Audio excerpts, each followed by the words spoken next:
What is up, everybody? This is your guy Cly, and welcome back to Budget Buys. Today, I'm going to be taking a look at the brand spanking new Redragon K614, aka the Anivia. And I also want to thank today's sponsor Skillshare for helping me buy all of these keyboards to review.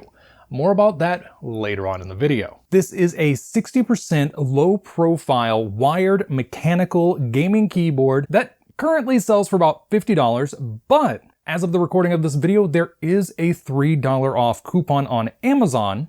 So if you want to go ahead and take advantage of that, I will be leaving an affiliate link for this keyboard down in the description below. Now, this is about the time I would give you some kind of backstory about how I came across this keyboard, but I'm going to save that for later, and instead, let's jump straight into what's in this box. Inside this box, you receive the keyboard itself, the manual, a USB 2.0 cable with an angled USB Type-C connector, a wire keycap puller, a key switch puller, a box with 4 replacement key switches, and a sticker with the Redragon logo. And yes, you did hear me correctly a moment ago. I did say key switch puller with replacement key switches, which means that this keyboard does have Hotswap switches. However, I have quite a rant about that, so I'm gonna wait to highlight that until later on in the video. Now, like I mentioned at the start of the video, the K614 is a low profile keyboard.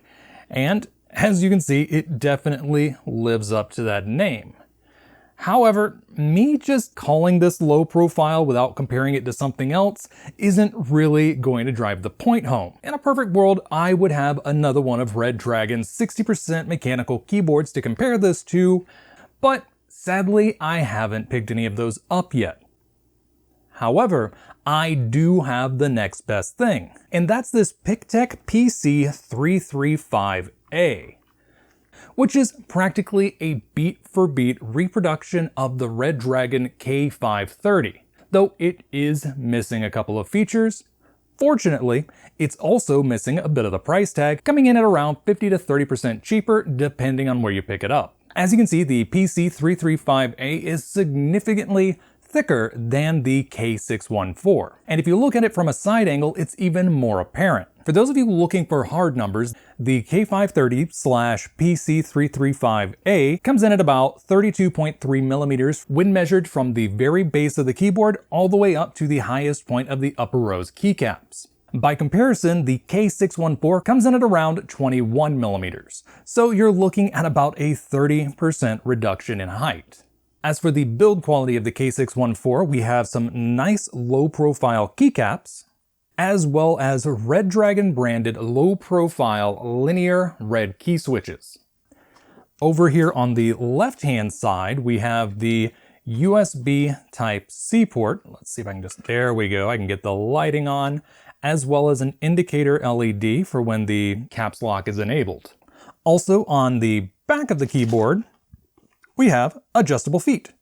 This is something I love to see in keyboards and is sadly a little rare in the 60% profile. As for the function layer on this keyboard, it's pretty standard with things like the grave/tilde key being on escape, the F1 through F12 keys being on the top row, insert and delete are on your brackets, home and end are on your semicolon and apostrophe, page up and page down are on period and /.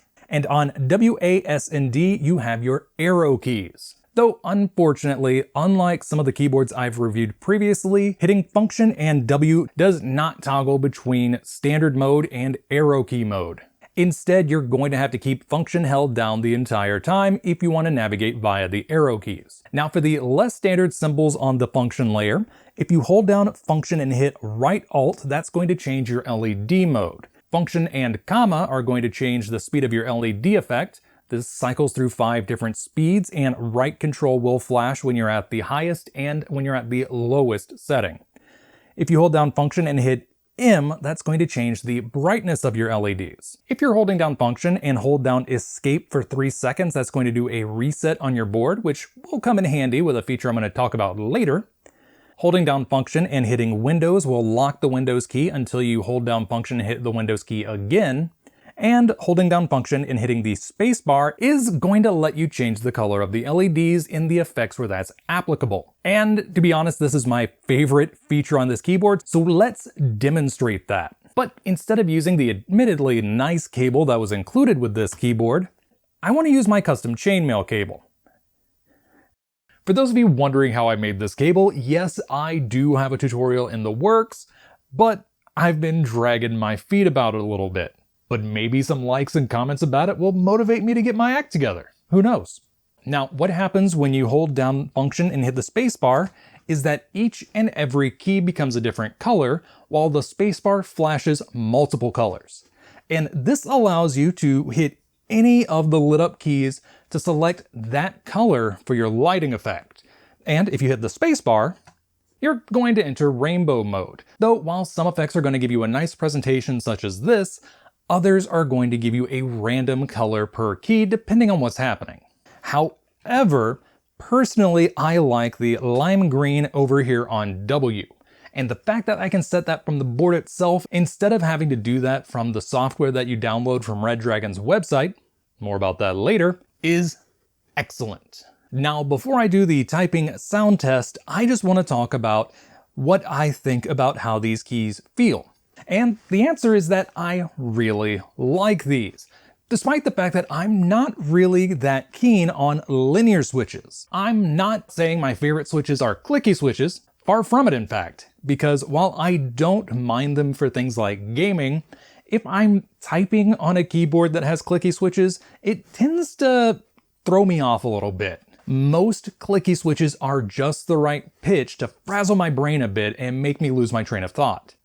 I say most because after typing on Alp's clicky switches, I could totally use a keyboard filled with those without any issue. Instead, I'm more of a tactile switch fan. Full-size linear switches like the Cherry MX Blacks in this Dake keyboard I thrifted ages ago feel a bit squidgy for me. However, I find myself gravitating towards these quite a bit. And as for how it sounds, first, a word from our sponsor. Skillshare is an online learning community with thousands of inspiring classes for creative and curious people. Explore new skills, deepen existing passions, and get lost in creativity. It's curated specifically for learning, meaning there are no ads and they're always launching new premium classes, so you can stay focused and follow wherever your creativity takes you. While there are a ton of different topics to choose from on Skillshare, personally, I've been doing a deep dive into video production with a side order of product photography due to my style of content. And the most recent class I watched was DIY Product Photography, Style and Shoot Creative Stills by Rachel Galata and Daniel Inskeep. That's right, once again I watched a product photography class because I really want to keep improving the quality of my thumbnails along with the teaser pics that I post on the community tab of this channel, as well as the occasional social media platform. This class touches a little bit on staging dynamic shots as opposed to the more traditional stills that I've been using so far. Some of the tips they include even show different ways to imply motion, which is something that I might incorporate into my thumbnails, but I don't know how well it would go over. I'm not saying people won't like it, it's just that the things I usually review would probably not appreciate the end result of the implied motion. They might be just a tad bit breakable. And if anything else, even if I don't use the implied motion tips, I did learn a thing or two about different locations that I can use to shoot, as well as some additional props that I can use to fill things out. The first 1,000 people to use the link in my description will receive a 1-month free trial to Skillshare Premium so you can start exploring your creativity.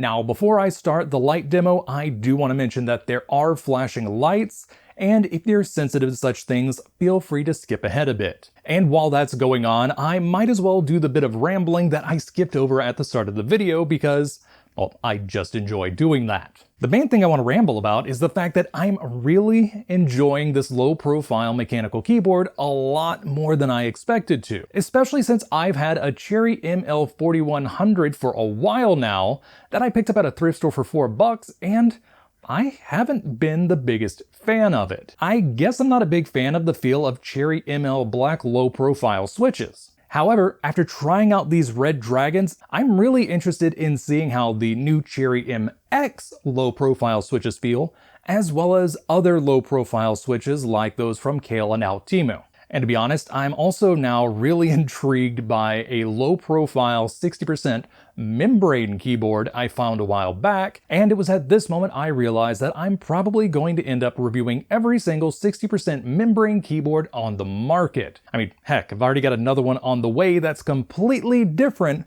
from the last two I reviewed. And no, it's not the wireless version of the first one.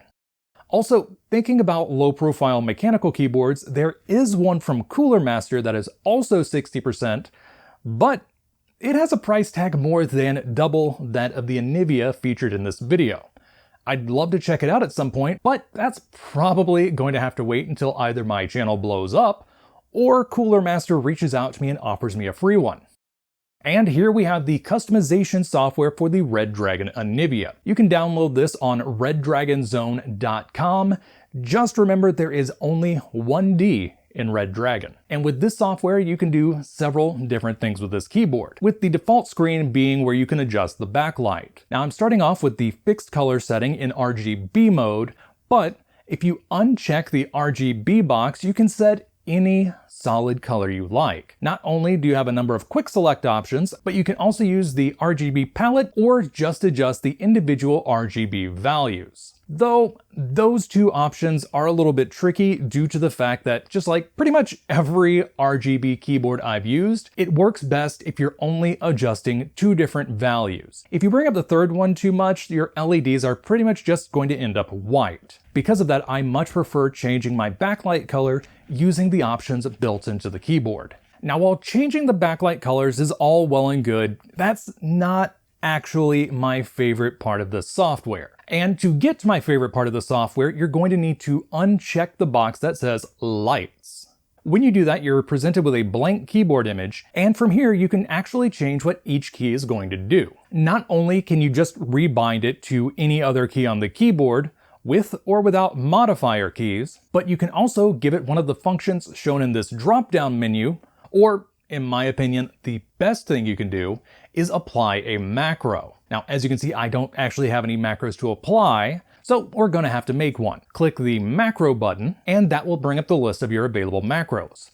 Go ahead and right-click on the left-hand side, select New Macro, and when you're ready to go, click Start. This will record your key inputs with or without the delays between your key presses, depending on whether or not you have that box checked. When you're done, just stop the recording and save your macro. Now, of course, if you do want to add a couple of additional things to your macro, you can click Add Event, and that'll allow you to insert key presses, delays, as well as mouse clicks on the left, right, and middle buttons. Go back to the previous screen, click the key you want to change, and then select your macro. And as you can see, every time I press that key, it's going to type out fart, because I'm mature. And remember how I said you can do a factory reset on your keyboard earlier in the video? Well, I probably shouldn't have done this while still in my text editor, but by holding down function and my escape key, which when it's being used in combination with function is actually the grave/tilde key, it will reset my keyboard, and now you can see it's going to just type the default character. I should also note that while you have quick access to 3 different profiles in the software, you also have the ability to export and import profiles. So the number of settings you can have is pretty much limitless. Now, I think I promised you a rant earlier on in the video, so let's talk about Hotswap switches. But first, I just want to go ahead and point out, yes, I do know there is a printing error on my escape key, but I'm kind of on the fence about contacting Redragon to see if they'll send me a new one. I kind of like it. It adds a bit of personality to my keyboard. However, we're not here to stare at my escape key. Instead, I'm here to talk your ear off. So let's go ahead and start by pulling off the escape key and then getting in there with our key switch puller. All you need to do is attack it from the left and right sides, like so. Give it a squeeze and pull. And there we have it. And here we have our switch. Now, I don't know if I'm going to be able to get it at an angle where you can read it in this shot, so let me go ahead and include a macro still. Now, as for why I feel the need to rant about Hotswap, it comes down to the little format war that I've noticed going on with switches. More specifically, low profile switches. Because pretty much every manufacturer has their own design at this point.